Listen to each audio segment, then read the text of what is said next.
انا فاشل. ايوه فعلا انا فاشل. ودي الكلمه اللي كانت بتتقال لي لما كنت بحضر الماجستير بتاعي في فتره ما في ماده معينه انا حاببها.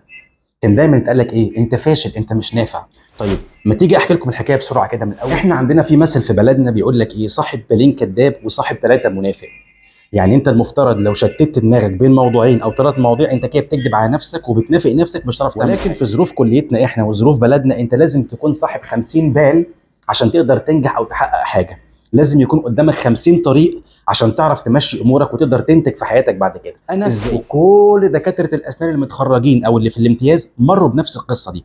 اول ما انت بتتخرج من الكليه بتاعتك انت واقف عند مفترق طرق، فعلا قدامك 50 طريق. انت مش عارف تعمل ايه بالظبط.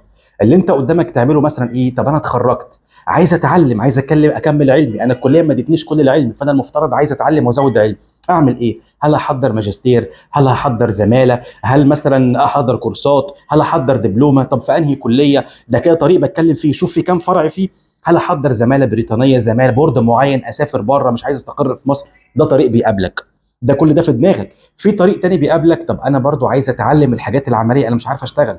طب اتعلم ازاي؟ هل اقف مع دكتور كبير فتره سنه سنتين ما اخدش فلوس واتفرج عليه بقى اوبزرفر بس بلاحظ شغله؟ هل مثلا انزل في مستوصف عياده صغيره؟ هل مثلا انزل اقاليم اشوف عيادات صغيره كده اتدرب فيها؟ هل اشتغل مع نفسي؟ اعمل ايه؟ الحاجه الثالثه والاهم، طب انا شاب وعايز اتجوز وعايز اكون نفسي، فانا محتاج اشتغل، محتاج اجيب فلوس عشان اقدر ان انا ابني بيت واقدر اتجوز واعمل الحاجات دي كلها. كل دي الطرق اللي بتقابلك وال50 بال اللي بيكون في مخك اللي بتفكر فيه، وتبقى انت مش عارف تبدا منين ولا تبدا امتى. طبعا المقدمه دي بفهمك ليه؟ لان انت ده بيكون ظروفك وانت داخل تحضر الماجستير. انا راجل مثلا لما جيت احضر الماجستير ده انا كان عندي شغف للعلم وحب لماده معينه، انا عايز ابدع وانجز فيها كويس قوي. فمحدش اجبرني على الموضوع ده، دخلت الموضوع بكامل رضايا. وكان عندي ال50 طريق اللي قدامي. فطبعا انت ال50 طريق دول لو انت ركزت في طريق واحد فقط انت هتضطر تاثر في الطرق التانيه دي كلها، وده مش نجاح. انما لو انت قدرت تركز في كل الطرق وانك تحاول تنجز على قد ما تقدر فيها وتسعى، بتلاقي توفيق ربنا اللي بيقيم لك الامور دي كلها. اي نعم انت مش هتعرف تخلص كل الطرق ده منطقيا، ولكن او عقلانيا، ولكن الواقع بيجبرك انك تسعى في كل الطرق مع بعض. واللي ربنا بيوفق فيه بيخلص اكتر طريق عن طريق، وهي في الاخر كلها ارزاق. رزقك في الموضوع ده هنا مشي، رزقك هنا ما مشيش، هنا وصل بنسبه 60%، هنا ب 55%، هنا ب 70%، وبالتالي ده يعتبر قمه النجاح. ومحدش يحكم عليك الا اللي يشيل شيلتك او يتحط في ظروفك. الكلام مش سهل. فبالتالي انا ما كنتش اقدر احكي لحد الظروف بتاعتي، ما كنتش اقدر اقول للاساتذه بتوعي الظروف بتاعتي ايه، لان دايما يقول لك ايه؟ ما تعلقش امورك علشان معاك الظروف، او انا مريت بظروف اصعب منك، او في نفس الوقت ان انا طالب منك تفرغ لما تيجي تحضر ماجستير. طب انا هتفرغ ازاي؟ انا مش طالب باخد مصروف. انا المفترض حد مسؤول، حد عنده التزامات، حد عنده حياه، حد عنده ظروف مش قادر احكي عنها. بدون دخول في ادنى التفاصيل، انا حد والده توفى وانا في الكليه، فبالتالي ما كنتش باخد مصروف من اهلي، فاعتمدت على نفسي بدري بدري. قبل ما اتخرج من الكليه كنت بشتغل اسيستنت وما باخدش حاجه، واتعلم وعافر وهكذا عشان نقدر ايه؟ اواكب نفسي بعد كده. فانت وصلت لمرحله انك دخلت الموضوع العلم، ولكن انت بتسعى في كل الطرق، انت بتسعى انك تكون مكان، بتنزل تشتغل في اماكن، بتحاول تتعلم، بتحاول تكون نفسك وهكذا. فغصب عنك انت شغال في ساقيه وشغال طحن في كل فترات حياتك. انا راجل اشتغلت في فتره العشرينات حتى يوم الجمعه 7 ايام في الاسبوع، ما كنتش باخد اجازه وبشهاده صحابي. وفي نفس الوقت انا كانت حياتي روتينيه جدا فتره العشرينات، ما فيش خروج، ما فيش فسح، شغل شغل شغل لمجرد عندك اهداف. يعني مثل بسيط، انت ساعات بيكون عندك محاضره في وقت معين ساعتين، في نفس الوقت ده انت بيكون عندك مثلا شيفت في مكان معين بتاخد منه رزق. الشيفت ده هيجيب لك فلوس لان انت كنت مثلا اشتريت شقه فعليك ايصالات امانه وبتدفع اقساط وديون وجمعيات، فملزم تعمل ده. فصدفه ميعاد المحاضره في ميعاد الشيفت اللي هيجيب لك فلوس عشان تدفع الشغل او الالتزامات اللي عليك، اللي انت لو ما دفعتهاش ممكن تتحبس. الاولويه كانت لايه؟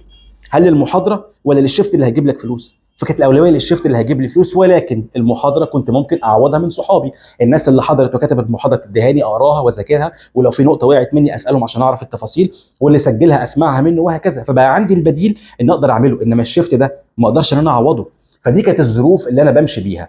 فالظروف دي كلها ما كانش الاساتذه يعرفوها، فبالتالي كنت انت تيجي تخش الامتحان، امتحان شفوي او نظري او عملي، ما تعرفش تجاوب حاجه او مقصر في حاجه معينه، انت فاشل، انت مش نافع، ده انت ضايع. والله كان بيتقال لي كده، يا ابني تدخلك طب اسنان ظلمك، انت ما تنفعش تبقى دكتور سنان، سيب الكليه وامشي. الكلام ده كان بيتقال لك، والكلام ده كان بيوجع جدا جدا جدا.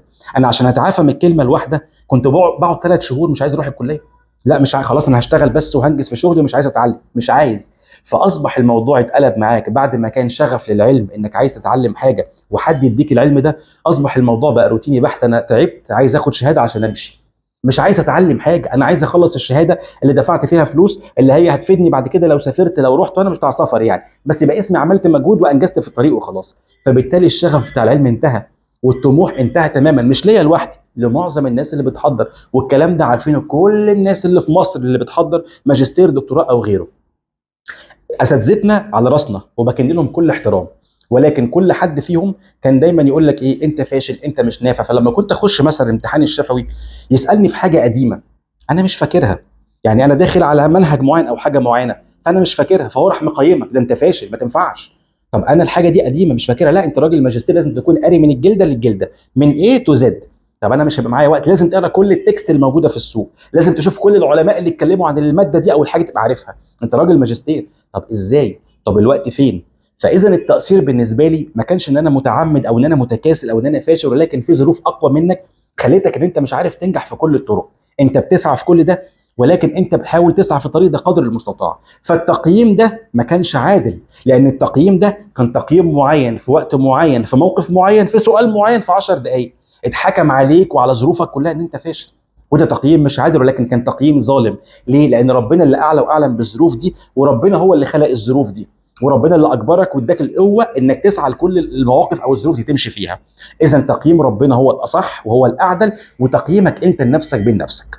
طيب انا لما كنت بسمع الكلام ده انا كنت بزعل جدا ومش عايز اكمل وبيجي لي احباط، والكلام كان بيوجع، وممكن توصل ممكن اعيط في يوم من الايام، وممكن توصل لمرحله من المراحل انا مش خلاص مش عايز اكمل، انا مش قادر، الطريق ده مش مكتوب لي فيه رزق، مش عايزه، مش عايز العلم ده، اعمل ايه؟ فبالتالي برضو بتجي لك رسائل من ربنا، اسعى، اصبر، كمل، احتسب، يمكن كل ده حكمه لتكفير ذنوب، الله اعلم من عند ربنا. يمكن ربنا عمل كده عشان يختبر الاستاذ اللي هيديك ده العلم، هيحطه مثلا ايه، هل انت هتسيب علم ينتفع بيه للشخص ده وتبقى صدقه جاريه عليك ولا لا؟ انا جبت لك شخص بظروف صعبه انت هتشوف انه متكاسل، هل هتديله وهتساعده؟ ممكن يكون اختبار للاستاذ، الله اعلم، الله اعلم حكمه ربنا ايه. ولكن اللي انت طالبه في الرزق ده معين ما جاش من الموضوع ده. ففضلت انا كتير جدا ازعل ومتضايق وافكر اعمل ايه، لحد ما جيت في مره من المرات فكرت مع نفسي كده وبقيت متصالح جدا مع نفسي. جيت فكرت، هو اللي بيحكم عليك انت فاشل ده حكم عليك ليه؟ هو حكم عليك من سؤال، حكم عليك من امتحان، حكم عليك من حاجه معينه، ولكن انت قيم نفسك كشخص في كل حياتك. انت اشتغلت ازاي؟ تقييم المرضى بتوعك، تقييمك انت كشخص لما اتخرجت كنت بتعرف تعمل ايه، وبعد فتره من الزمن وصلت لايه، حققت ايه في العلم في الشغل في تقييم الناس في ظروفك، هل انت نجحت ولا لا؟ التعب اللي تعبته ده ايه حصلته؟ وصلت لحد فين؟ فالتقييم ده هو اللي بيخليك، انت لو فاشل هتفشل في كله، ما هو المبدأ موجود، انت لو فعلا متكاسل او غبي او مش ناجح مش هتعرف تعمل اي حاجه في اي حاجه. ولكن انت بالتالي لقيت نفسك تقييمك في الامور كلها ممتاز، عرفت تعمل هنا وتنجز هنا وتسعى هنا وربنا كرمك هنا، كله بتوفيق ربنا. اذا انت مش فاشل، اذا التقييم ده ما كانش صح، ولكن في ظروف اجبرتك ان انت ممكن تكون مقصر في ده لفتره ما او لسبب ما. فبالتالي بدات ابقى متصالح جدا مع نفسي، مش فارق معايا الموضوع، بقى الموضوع بالنسبه لي تحصيل حاصل. انا دخلت امتحانات كتير وسقطت كتير قوي، انا وناس من زمايلي، وده معروف يعني، ده العرف بتاعنا. فبالنسبه لي انا داخل الامتحان بقيت مش زعلان، داخل الدكتور يسالني مثلا حته معينه، انا بقى عارف الحته دي في منهج قديم، انا لو كنت ذاكرتها كنت هجاوبها بيني وبين نفسي. فلاقي دكتور انت فاشل، اه انا فاشل معلش الحمد لله نصيب ربنا، اعمل ايه؟ وتمام جدا، وخارج من الامتحان ساقط مش مهم. بس تيجي في شغل العملي ما سقطتش فيه ولا مره، والدكتور اللي سالك في الشفوي قيمك في العملي تمام ودرجات حلو مفيش مشكله خالص. فحته النظري والشفوي دي كانت ايه؟ مش تاثير منك، ولكن هي ظروف ما، مناقشه الرساله، اسئله الرساله، حاجات معينه مخليك انت مش عارف تجاوب، مش انت مش عارف عشان انت ما لحقتش تجمع ده او ما قريتش ده او لحاجه معينه. فاذا ده مش تاثير وده مش فشل.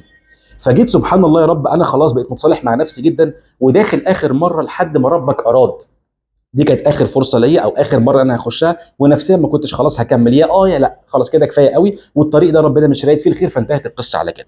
وسبحان الله ربك لما يريد بيسخر لك الكون كله، كن فيكون. اخر لجنه شافوا دخلتها كان عندنا 6 اساتذه هيسالونا، وكنت انا وزميلتي بس الباقيين من الدفعه كلها. ال6 اساتذه اصعب من بعض، وال6 اساتذه الواحد فيهم لو مسك لجنه بيسحل ما بينجحش، بيبهدل اسئله، لازم يسحلك اسئله عشان يقيمك. وسبحان الله احنا زميلتي قاعده جنبي مستنيين الدكاتره يجوا قرينا الجدول، خلاص انا عارف انا داخل الامتحان مش هتسال وامشي، ده انا داخل اتجلد، يا اما جلد يا اما شن، مفيش كلام تاني خلاص. فاللي هو احنا قاعدين خلاص امرنا لله، هنعمل ايه وهي اخر مره وخلاص يا رب كده كفى الله من شر القتال الحمد لله. ولكن اتفاجئ ان يجي لنا الاستاذ، او قبل ما يجي لنا الاستاذ ده الاقي الست اساتذه احن علينا من اهالينا. ازاي ما تعرفش؟ لدرجه يخش لنا استاذ لوحده، انا هسالكم في السؤالين ثلاثه دول واجابتهم واحد اثنين ثلاثه تجاوبوهم عشان نخلص. تمام يا دكتور مفيش مشكله. تخش اللجنه، قعدنا ساعه الا ربع مع الاساتذه بيتكلموا معانا في الطبيخ، في الافلام، في المسلسلات، في السياسه، وبيضحكوا. انا مش عارف اضحك، انا خايف، هو الاستاذ يضحك راح ضاحك، اسكت اروح ساكت، انا مستني السؤال اللي هو ايه هيجلدني فيه. مفيش ولا جلد ولا اي، ده ضحك وهزار. والاساتذه يجي مثلا يسالك سؤال بسيط في وسط الكلام تجاوبه، لو جيت اتلخبطت يحاول يساعدك، ما كانش يخش استاذ تاني يخش في سؤال تاني عشان يبعد ده. والناس بتساعدنا، مع ان الناس دي ما كانتش بتساعد، الناس دي كانت بتجلد فعلا. بس ربك لما اراد الوقت ده خلاص انت كده هتخلص الطريق ده، الموضوع انتهى بالنسبه لك، فسبب لك الاسباب. ايه يا رب حكمتك في الموضوع ده؟ الله اعلم، جايز تكفير ذنوب ليا، جايز اختبار الاساتذه بطريقه معينه هتبدو علم منتفع به ولا لا. ولكن الطريق خلص بعد ما انت انجزت في الطرق الثانيه اللي ربنا كرمك فيها وقدرت تسعى فيها كلها، وبالتالي خلص الموضوع وخدت شهادتك. والعلم ما خلصش لحد هنا، اللي انت كان نفسك فيه وتحققه اصبح انت بتحقق العلم اللي كان عندك فيه شغف وحب عن طريق زمايلك الاكبر منك، المختص عنك، اللي قدر ينجز في حاجه معينه. بدات تروح للناس دي عايز تتعلم حاجه معينه، عايز تحضر عمليه معينه، عايز تشتغل في حاجه معينه معاهم عن طريق الحب. مش مقيد بقى ان انت مثلا عندك امتحان، عندك جدول امتحان، عندك مصاريف كليه، عندك رساله لازم تناقشها، عندك استاذ هيرخم عليك دلوقتي. لا لا لا لا، اللي انت كنت عايزه واللي انت كنت حابه والمجال اللي انت عايز تدخله فيك للعلم، يعني بدات ان انت تلاقيه بطريقه ما، لان العلم محدش احتكره عليه، العلم موجود ولو عايز تتعلم هتتعلم، فمش مقيد بتحضير او غير تحضير. فبالتالي اللي انت كنت عايز تحصل عليه حصلت عليه بعد ما خلصت الشهاده اللي ما اديتكش اللي انت عايزه. فلما حصلت عليه عن طريق الشغف والحب، وده كان تعويض ربنا، انا اتعلمت ده من ده، وده زميلي عرفني ده وحضرت معاه هنا، وده انجز لي، وده دخل لي مجال في عيادتي وزادني علم في حاجه انا كنت حاببها. وده توفيق ربنا نتيجه ان انت سعيد في الموضوع، ولكن ما كانش فيه رزق في الحته دي، بس رزق جه من ناحيه تانيه. فبالتالي انت مش فاشل. خلاصه الموضوع اللي انا عايز اوصله لكم في الحكايه الطويله دي بالنسبه لدكاتره الامتياز، انت مش فاشل، ومفيش حد فاشل، وما تسمعش كلام حد يقيمك ان انت فاشل، لان التقييم هو اللي ظالم مش عادل. هو قيمك في موقف معين، في مشهد معين، في حاله معينه، بسؤال معين، فبالتالي هو حكم على حياتك كلها انك فاشل، انه ما عرفش ظروفك كلها عشان يقيمها لك. فالتقييم الاساسي لربنا عشان هو اللي خلق لك الظروف دي، ثم تقييمك انت لنفسك، انت بتعمل ايه وماشي ازاي وسعيد في ايه وانجزت ايه وخلصت ايه وباقي لك ايه.